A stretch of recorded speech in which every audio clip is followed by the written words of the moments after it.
এখন এই অবস্থাতে মান-সম্মান নিয়ে তার পরিসমাপ্তিটা, জীবনের যে পরিসমাপ্তিটা সেটা কিভাবে হবে? তিনি ক্ষমতা থেকে চলে যাবেন, যেটাকে শান্তিপূর্ণ ক্ষমতা হস্তান্তর বলা হয় সেটা। তিনি স্বেচ্ছায় ছেড়ে দিবেন, আমি আর পারছি না, পদত্যাগ করবেন। তিনি প্রকৃতির নিয়মে মরে যাবেন অথবা মারা যাবেন। তারপর আর কি হতে পারে?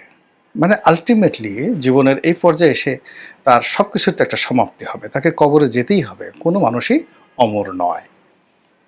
কিন্তু যে সমস্যাটা হলো যে তার শেষটা কেমন হবে? আমরা সবসময় বলি, শেষ ভালো যার, সব ভালো তার। এবং জীবনের সব অর্জন, তার জীবনের সব অর্জন, সকল সুনাম, সকল সুখ্যাতি, ধন ও সম্পদ, মান, মর্যাদা, এটা নির্ভর করবে তার যাকে বলা হয় এই অন্তর্ধানের মাধ্যমে, তার প্রস্থানের মাধ্যমে, তার মৃত্যুর মাধ্যমে, তার কর্মজীবনের পরিসমাপ্তির মাধ্যমে। এবং সেটি যদি ভালো হয়, তিনি সত্যিকার অর্থে একজন ভালো মানুষ। আর শেষটা যদি ভালো না হয়, তার সারাটা জীবনের অর্জন একেবারে শূন্য হয়ে যাবে। যেমন ধরুন শেখ হাসিনার কথা। এখন শেখ হাসিনা শক্ত হাতে ১৫ বছর চালিয়েছেন, তার আগে ৫ বছর, ২০ বছর প্রধানমন্ত্রী, এরপরে দুইবার সংসদে বিরোধী দলীয় নেত্রী। সে ১৯৮১ সন থেকে এখন পর্যন্ত আওয়ামী লীগের মতো একটা বড় দলের সভানেত্রী। কার্যত অর্থবিত্ত ক্ষমতার যে প্রাপ্তি, শেখ হাসিনার এর সঙ্গে আপনি পৃথিবীর কারোর তুলনা করতে পারবেন না।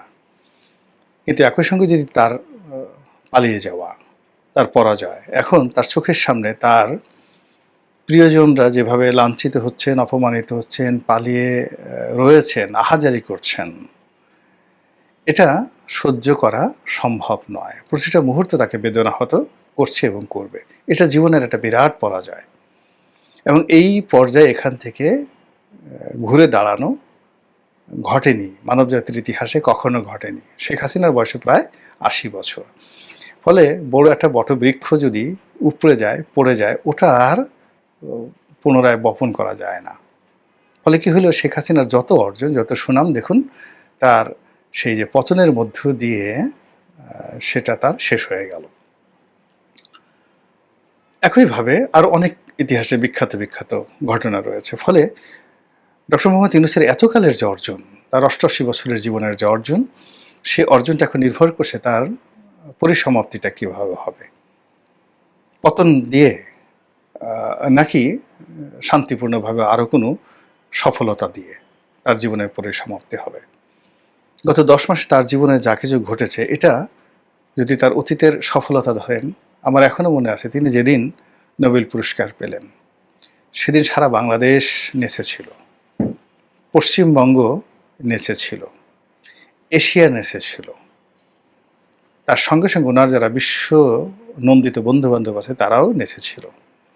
এবং সেই যে নৃত্য, তার নোবেল পুরস্কার প্রাপ্তির সময়ের যে নৃত্য, সেই নৃত্য সেই উনি যেদিন প্রধান উপদেষ্টার দায়িত্ব নিলেন সেই দিন পর্যন্ত অব্যাহত ছিল। কিন্তু এটি ক্রমাগত সেই নৃত্য এখন ক্রন্দনে পরিণত হয়েছে। মানুষ তাকে সমালোচনা করছে, গালাগাল দিচ্ছে, তাকে নিয়ে ট্রল করছে, আজে বাজে কথা বলছে, অথচ এটা হওয়ার কথা ছিল না। এটা কেন হলো, কিভাবে হলো, এটা উনি ভালো জানবেন। আমি শুধু এখানে প্রকৃতির একটা স্বাভাবিক নিয়ম আপনাদেরকে বলি। আমরা যে মানুষ মারা যায়, মারা যাওয়ার পরে লাশ কবরে রাখে, সে সময় একটা দোয়া আমরা পড়ি। সেই দোয়াতে আমরা কি বলি? আল্লাহর কথা, পবিত্র কালামে পাকের কথা, মিনহা খালাকনাকুম অফিহা নুইদুকুম অমিনহা নুখরিজুকুম তারাতান উখরা। হে মানুষ, তোমাকে মাটি দিয়ে তৈরি করা হয়েছিল, আবার এই মাটির মধ্যেই তোমাকে গ্রথিত করা হলো, চাপা দেওয়া হলো, কিংবা কবর দেওয়া হলো। আবার এই মাটি থেকেই একদিন আবার তোমাকে উঠানো হবে। তো এই যে মৃত্যুর সময় যে একটা অমীয় বাণী পবিত্র কালামের, এর সঙ্গে আমরা দুনিয়াতে আরেকটি কথা, তোমারে বুদ্ধিবে যে গোকুলে বাড়ি শেষে, এটাও যেভাবে প্রিয়। আর যার যেখান থেকে উত্থান হয় ওখানে তার পতন হয়, অর্থাৎ যে মানুষটি যে কর্ম করে তার উত্থান হয়েছে সেই কর্মের মাধ্যমে তার পতন হবে। অতীতে আপনি দেখেন বঙ্গবন্ধু রাজনীতি দিয়ে তার উত্থান, সেই রাজনীতির কারণেই তার পতন হয়েছে। জিয়াউর রহমানের কথা চিন্তা করেন, যে সামরিক বাহিনীর সাহায্য নিয়ে সমর্থন নিয়ে তার উত্থান, সেই সামরিক বাহিনীর হাতে তার মৃত্যু হয়েছে। আমাদের দেশের 111 বলেন, এরশাদের পতন বলেন, মানে যাদের সাহায্য নিয়ে সহযোগিতা নিয়ে বা যাদেরকে নিয়ে তাদের স্বপ্ন বাসর ছিল, সেই স্বপ্নই তাদের জন্য দুঃস্বপ্ন বয়ে এনেছে। তো সেই ক্ষেত্রে ডক্টর মোহাম্মদ ইউনূসের যে উত্থান, কোত্থেকে উত্থান হয়েছে? তার উত্থান হয়েছে পশ্চিমাদের আশীর্বাদের মাধ্যমে। তার উত্থান হয়েছে কথা বলার যোগ্যতার কারণে। গ্লোবালি তিনি কথা বলেছেন ইংরেজিতে, এবং সারা দুনিয়ার যাকে বলা হয় ব্র্যান্ডিং করেছেন নিজের সমস্ত কিছুকে। তার 3-0 থিওরি, তার গরিবের ব্যাংকিং, তার গ্রামীণ ব্যাংক, তার গ্রামীণ ফোন, তার কর্পোরেট লাইফ, তিনি যেখানে হাত দিয়েছেন তার অনবদ্য উপস্থাপনা, তার নির্মল হাসি, তার ফ্রেন্ডলি বন্ধুসুলভ ব্যবহার, এর ফলে তিনি বিশ্ব জয় করেছেন। এখন এই জায়গাতে এসে এই গত 10 মাসে দেখা গেছে যে তার সেই গুণাবলীগুলোই তার জন্য বুমেরাং হয়ে পড়েছে। তিনি যে বিশ্বাস এবং আস্থা নিয়ে কাতারে গেছিলেন, কাতারে আমির তার সঙ্গে দেখা করেননি। যে বিশ্বাস এবং আস্থা নিয়ে তিনি জাপান গিয়েছিলেন, কোনো ফলাফল হয়নি। তিনি যে বিশ্বাস এবং আস্থা নিয়ে ইংল্যান্ডে গিয়েছিলেন, কিচ্ছু হয়নি। অথচ এই আন্তর্জাতিক বিদেশের মাটিতে তিনি সবসময় যেবারই গেছেন অর্জন করে নিয়ে এসেছেন, অনেক কিছু অর্জন করে নিয়ে এসেছেন প্রদর্শন করার মতো। কিন্তু এই গত 10 মাসে সবকিছু তার জন্য বুমেরাং হয়েছে। এই গেল এক। 2 নম্বর হলো পশ্চিমাদের যে আকণ্ঠ সমর্থন, সহযোগিতা, তাদের যে অ্যাডভার্টাইজমেন্ট, এগুলোর কারণে ডক্টর মোহাম্মদ ইউনূস মানুষ থেকে মহামানবে পরিণত হয়েছে। এবং তিনি আজীবন মানুষকে স্বপ্ন দেখিয়েছেন। তার গ্রামীণ ব্যাংক স্বপ্ন দেখিয়েছে, তার প্রতিটি প্রতিষ্ঠান, তিনি গ্রামীণ ফোন করেছেন, ওখানে চাকরি করাটাও একটা স্বপ্নের বিষয় ছিল। তো এই যে স্বপ্ন, তিনি মানুষকে স্বপ্ন দেখিয়েছেন, এবং স্বপ্নের ফেরিওয়ালা রূপে আপনি ধরুন লিও টলস্টয় গল্প লিখে বা নাটক লিখে, আপনি Bernard Shaw, William Shakespeare, Rabindranath Thakur, Bankim, আমাদের বাংলা সাহিত্যে হুমায়ুন আহমেদ, মানে তাদের সার্থকতা কি? অসংখ্য মিথ্যা কথা বলে, মিথ্যা কাহিনী সুন্দরভাবে লিখে মানুষকে একটা স্বপ্ন উপহার দিয়েছেন। নজরুল কি করেছেন? তিনি প্রিয়তমাকে প্রেম নিবেদন করেছেন। তো কি করবেন? তিনি জ্যোৎস্নার আলো নিয়ে আসবেন, জ্যোৎস্নার আলো নিয়ে আসবেন চাঁদ থেকে। তারপরে আকাশের রংধনু থেকে তিনি আলতা রং নিয়ে আসবেন, এনে প্রেমিকাকে সাজাবেন।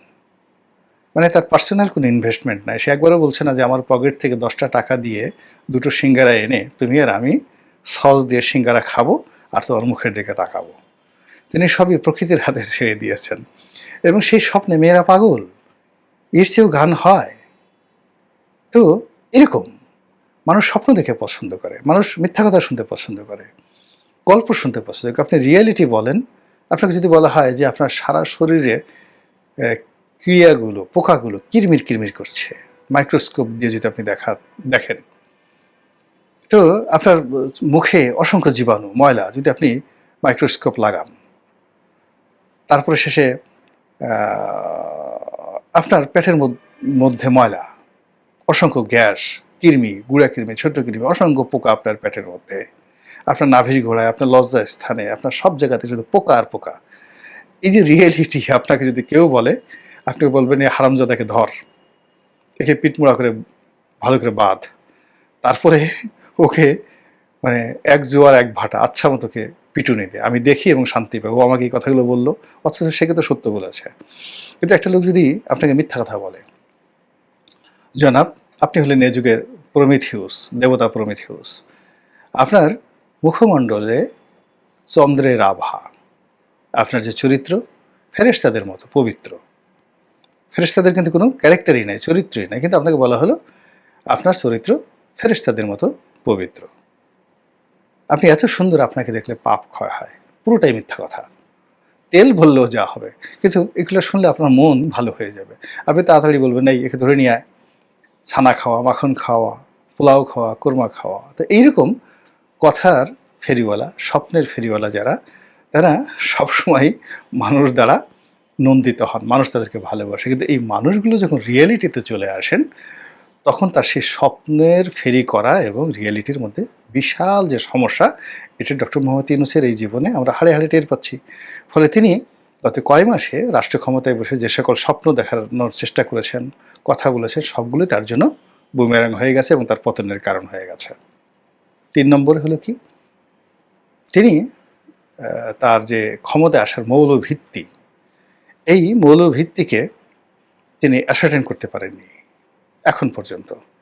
তিনি যদি বলতেন যে মহান আল্লাহ রব্বুল আলামিন দয়া করে আমাকে রাষ্ট্র ক্ষমতায় বসেছেন, আমি সারা জীবনে যে ভুল করেছি, অন্যায় করেছি, পাপ করেছি, আমি এই আল্লাহর নিয়ামতের জন্য আনন্দ চিত্তে, সন্তুষ্ট চিত্তে আমি তওবা করছি, প্রকাশ আস্তাগফিরুল্লাহ রব্বিহিম মিন কুল্লি যামবি ওয়া তুবু ইলাইহি লা হাওলা ওয়া লা কুওয়াতা ইল্লা বিল্লাহিল আলিয়্যিল আযীম। ১।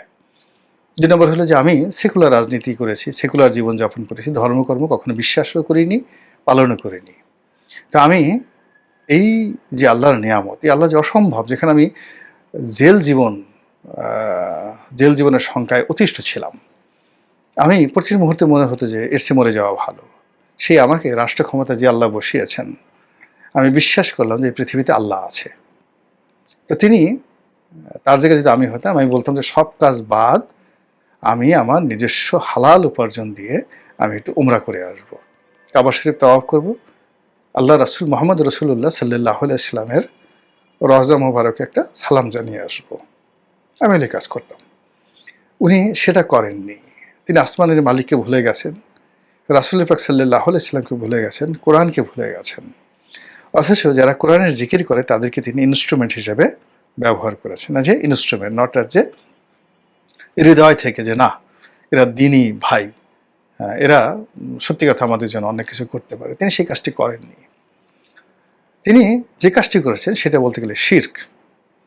তিনি বলেছেন এই ছাত্ররা আমাকে ক্ষমতায় বসিয়েছে। আরে বাবা, ছাত্ররা আপনাকে কিভাবে ক্ষমতায় বসাবে? যে ছাত্রদের কাপড় চোপড় ঠিক নাই, মেস ভাড়া দিতে পারে না, বাড়িতে যাদের ঘরে চাল নাই, ডাল নাই, এই গরিব মানুষের সন্তান, ওদের জীবন নিয়ে টানাটানি, ওরা আপনাকে কি করে রাষ্ট্র ক্ষমতায় বসাবে?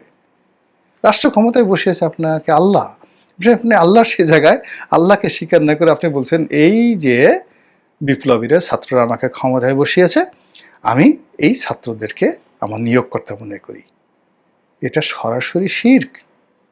এ কথা কেউ বলে না, বলা উচিত নয়।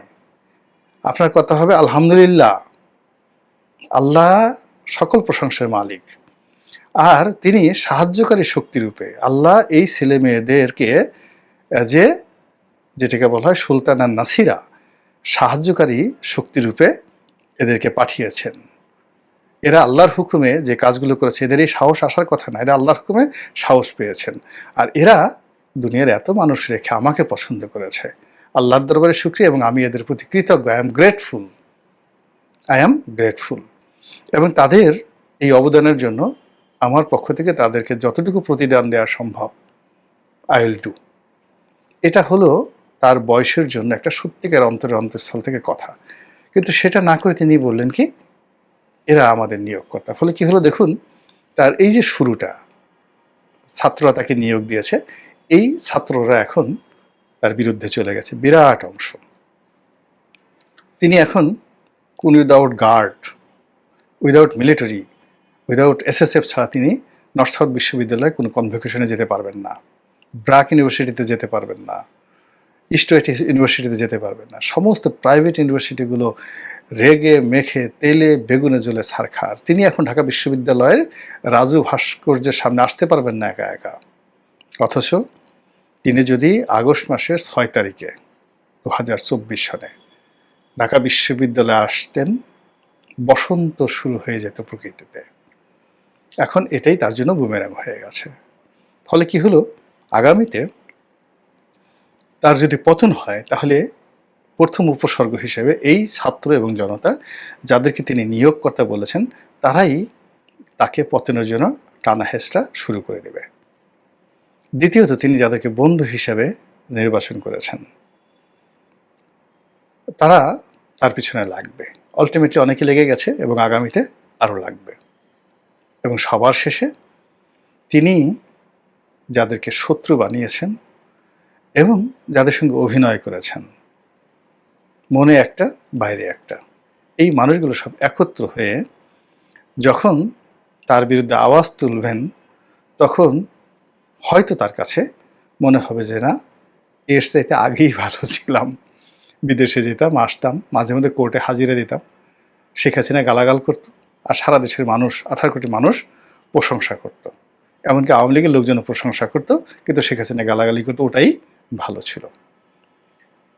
মহান আল্লাহ রাব্বুল আলামিন গায়েবের মালিক, আলিমুল গায়েব, তিনি ভালো জানেন, উত্তম জানেন। আমাদের এই দেশ মাতৃকার জন্য যেটি ভালো হয় তিনি আমাদেরকে ওইরকম একটা পরিণতি দান করুন। আসসালামু আলাইকুম রহমতুল্লাহ।